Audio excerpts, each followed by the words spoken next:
Evo kako izgleda put sa Kose. Sad se spuštamo u Zelamić.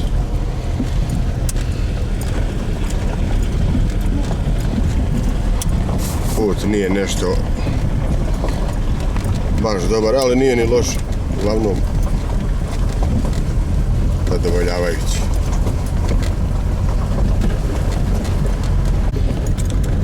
Evo ovaj dio, ovo je u Dobiljevu dolu, evo kako izgleda. Zaraslo. Evo. Sad ćemo još za nekoliko minuta doći do plana. I tu ćete vidjeti kako izgleda put. Evo sad se nalazimo kod plana. Znači evo nas na onoj krivini.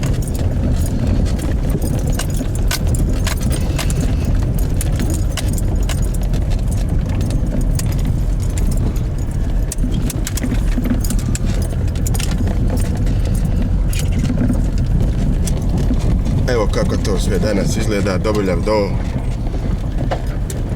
Potpuno neprepoznatljiv. Ne može ga niko više ni poznati, evo.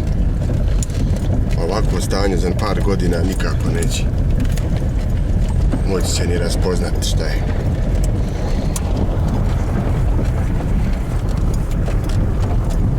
To su dijelovi kao prašuma. Evo mi idemo dalje prema Studencima. I ovdje, nažalost, stanje nije ni malo bolje. Granje, trnje i da ne govorim sve šta.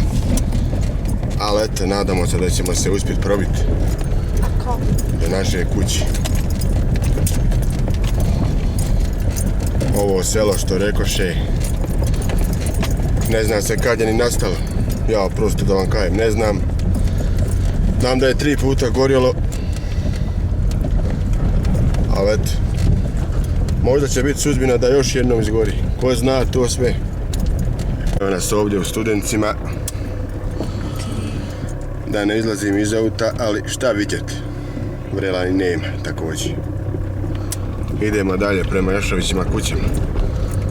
Ali ni tu i ništa se nažalost ne vidi, to je više zaraslo. Kažem da idemo prema Jašovića kuća, a kuća više i nema, jel? Ono što malo prije rekao, možda će i opet da gori, ali pitanje je šta da gori. Može trava, drugo nema šta.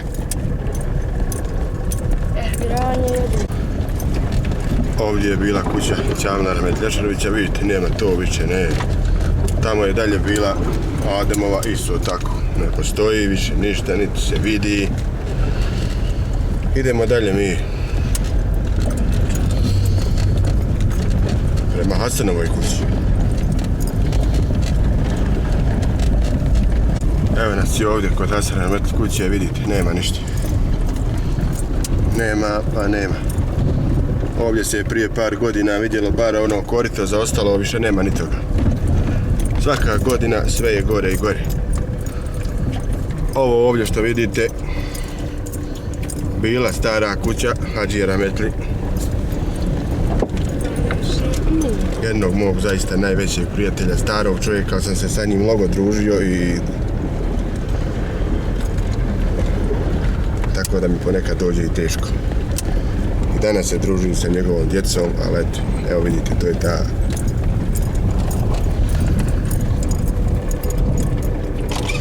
Ipak je to.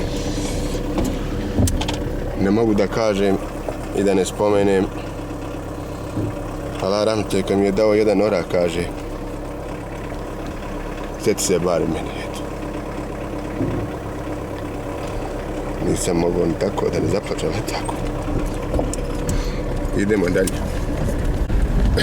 Evo ovo što vidite, ovo je, kako zovu, Đuranova ljesa, jeli? Zvane gomile. Evo vidite, i ovdje je zaraslo. To je zaista katastrofalno, ali eto. Čuvaj se, Viki! Čuvaj se, Grlo!